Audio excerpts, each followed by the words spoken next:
ইমাম মালিক রহমাতুল্লাহি আলাইহির বাবার মনটা খারাপ হয়ে গেল। ইমাম মালিক রহমাতুল্লাহি আলাইহির বাবা তার বিছানা থেকে উঠে জানালার পাশে এসে মনটা খারাপ করে দাঁড়িয়ে রইলেন। ইমাম মালিক রহমাতুল্লাহি আলাইহির মা ব্যাপারটা বুঝতে পারলেন। তিনি উঠে এসে লজ্জা ভেঙ্গে স্বামীর পিঠের হাতের মধ্যে হাত দিয়ে বলছেন, ও স্বামী গো, আপনি তো আমার প্রাণের স্বামী, আল্লাহর পক্ষ থেকে আপনার আমার জোড়া মেলানো হয়েছে। যেভাবেই হোক আমি আপনার স্ত্রী হয়ে গেছি, আপনি আমার স্বামী হয়ে গেছেন। কিন্তু আপনি যেরকম আমাকে রূপসী মনে করেছিলেন, আমি তেমন রূপসী নই, তাই আপনার মনটা খারাপ হয়ে গেছে। আমি আপনার মনটাকে কিভাবে ভালো করব জানি না। আমি আপনার সামনে কোরআনের একটি আয়াত তেলাওয়াত করছি, আপনি একটু সুন্দরভাবে অনুধাবন করবেন। তিনি কোরআনের আয়াত তেলাওয়াত করতে লাগলেন।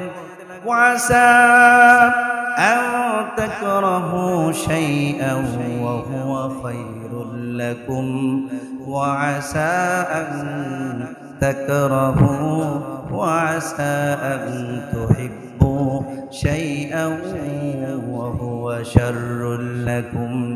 এই আয়াতের মধ্যে আল্লাহ পাক বলেন, হে বান্দারা, তোমরা বাহ্যিক দৃষ্টিতে অনেক সময় দেখো এটা তোমাদের অপছন্দ হয়, তোমরা এটাকে পছন্দ করো না, অথচ এর মধ্যে আমি আল্লাহ রাব্বুল আলামিন কল্যাণ রেখেছি।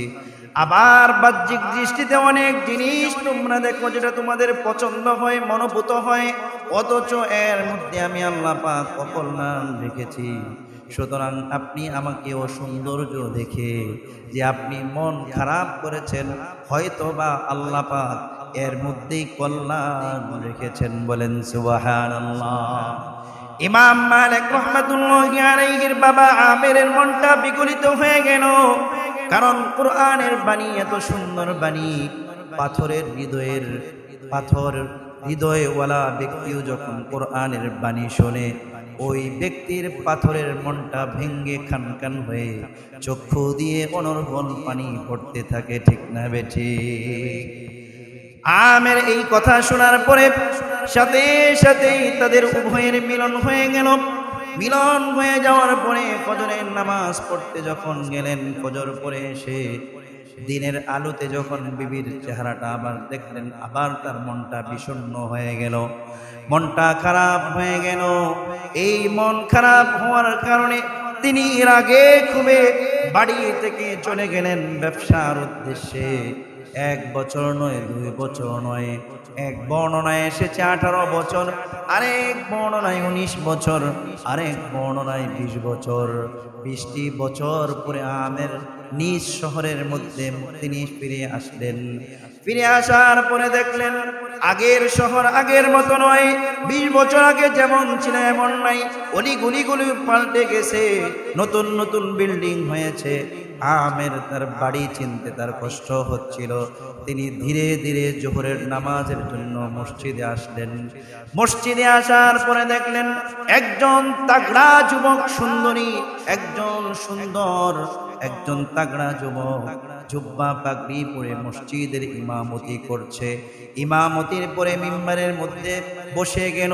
বসে যাওয়ার পরে হাজার হাজার মুসল্লি, হাজার হাজার উলামায়ে কেরাম তার সামনে বসে গেছে, হাদিসের দরস দিচ্ছে, কোরআন তেলাওয়াত করছেন, কোরআন তেলাওয়াতের তাফসীর করছেন। এই অবস্থা দেখার পরে আমেরের হৃদয়ের ভিতরে এই ভাবনা উদয় হইল, আমার যদি একটি সন্তান থাকতো, আমার সন্তানকেও এইরকম ভাবে একজন আলেম বানাইতাম। বলেন সুবহানাল্লাহ। লোকজন চলে গেছে। চলে যাওয়ার পরে এক ব্যক্তিকে জিজ্ঞাসা করছে, ভাই এই ছেলেটি, এই ইমাম সাহেবের বাড়ি কোথায়? বলে ইমাম সাহেবের বাড়ি তো এই মহল্লায়। ওই ছেলের পরিচয় কি?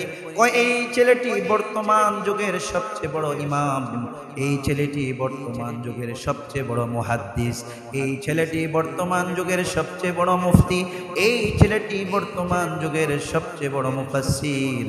এই ছেলেটি অত্যন্ত ভালো, অত্যন্ত ভালো। কিন্তু দিন দিন যত বেশি হচ্ছে এই সন্তানের ভাগ্যটা খুব খারাপ। কারণ এই সন্তানের বাবা আজ থেকে 20 বছর আগে বাড়ি থেকে অন্য জায়গায় তাদেরকে ছেড়ে চলে গেছে।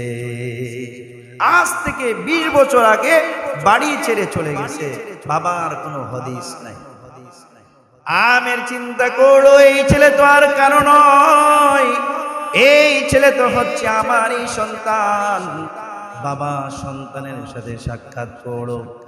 সাক্ষাৎ করার পরে সন্তানের সমস্ত কিছু জানতে চাইলো। সন্তান সব কিছু বলল। বলার পরে বলল, বাবা আজকের দিনে আমি আপনার বাসায় মেহমান হতে চাই। আমি অনেক দূর থেকে এসেছি, একজন মুসাফির। ইমাম মালিক রাহমাতুল্লাহি আলাইহি বললেন, এ আল্লাহর মুসাফির, আপনার মেহমানদারি করা আমার সুন্নত, আমার নবীর সুন্নত। আপনি প্রস্তুত হয়ে যান, আমি আপনার জন্য খাবার প্রস্তুত করছি। এই কথা বলে তিনি বাড়িতে চলে গেলেন। মাকে বললেন, মা একজন মুসাফির আছে, ওই মুসাফিরের জন্য খাবার তৈরি করো। মুসাফির নিয়ে আসছি। মুসাফিরকে যখন বাড়ির গেট পর্যন্ত নিয়ে গেলেন, ওই ব্যক্তি আমের বলছে, আমি তোমার বাড়িতে প্রবেশ করব না, তুমি তোমার মাকে গিয়ে বলো আজ থেকে 20 বছর পূর্বে আপনি যাকে কোরআনের এই আয়াত শুনিয়েছিলেন, ওয়াসা আন তাকরাহু শাইআন ওয়া হুয়া খায়রুল লাকুম ওয়াসা আন তুহিব্বু শাইআন ওয়া হুয়া শাররুল লাকুম। ওই ব্যক্তি 20 বছর পরে আপনার বাড়ির গেটের সামনে চলে এসেছে। ইমাম মালিক রাহমাতুল্লাহি আলাইহির মা এই কথা শোনার সাথে সাথেই বলছে, ও বাবা দৌড়ে যাও, দৌড়ে যাও। উনি কোনো মুসাফির নয়, কোনো অপরিচিত কেউ নয়, তিনি হচ্ছেন তোমার জন্মদাতা পিতা আমের।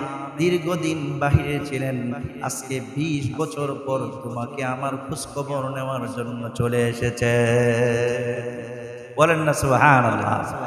ভাই একটু খালি জায়গাগুলো পূরণ করে বসে, একটু সামনের দিকে আগাই, একটু সামনের দিকে আগাই, কাতারের যে খালি জায়গাগুলো আছে একটু পূরণ করে। সম্মানিত হাজিরিন, একজন নেককার বিবির এই হচ্ছে তার অবস্থা। আজকে যদি আমার মেয়ে হইতো, আপনার মেয়ে হইতো, এই মেয়ের বাচ্চা কবে নষ্ট করে দেবে? জামাই নাই, এই বাচ্চা রেখে কি করব? কি বলেন? দ্বিতীয় নম্বর কথা, 19 বছর পরে যে ছেলেকে দেখতে আসছে, বর্তমান যুগের মেয়ে হইলে বলতো ওকে জুতা পিটা করে বের করে দে, ও কোত্থেকে আসছে এতদিন পরে। কথা বলেন ঠিক না বেঠে? কিন্তু মেয়েটা দিনদার, মেয়েটা দিনদার, এই জন্য তার অবস্থা হচ্ছে এরকম। স্বামীর কদর সে বুঝে, স্বামীর সম্মান সে বুঝে, এই জন্য তার স্বামীকে সে বিন্দু পরিমাণ অসম্মান করে নাই, সসম্মানে তার বাড়িতে জায়গা দিয়েছে। বলেন সুবহানাল্লাহ। সম্মানিত হাজিরিন, এই জন্য আপনাকে আমাকে অবশ্যই দিনদার মেয়েকে বিয়ে করতে হবে। দিনদার মেয়ে যদি বিয়ে করি, তাহলে আপনার আমার যে সন্তানগুলো হবে, এই সন্তানগুলো দিনদার হওয়ার সম্ভাবনা অধিক পরিমাণে রয়েছে। বলেন ঠিক না বেঠি? এই ক্ষেত্রে যারা বিয়ে করে ফেলছি তো বলছি, যারা বিয়ে করি নাই যুব সমাজ, দিনদার মেয়ে বিয়ে করার চিন্তা করো এবং পরিকল্পনা করো, সিদ্ধান্ত গ্রহণ করো। প্রত্যেকটা যুবক যদি এই কথা বলতো, এই সিদ্ধান্তে উপনীত হতো যে আমি দিনদার মেয়ে ছাড়া বিয়ে করব না, তাহলে আমাদের সমাজের সমস্ত মেয়েরা বাধ্য হয়ে দিনদার হইতো। ঠিক না বেঠিক?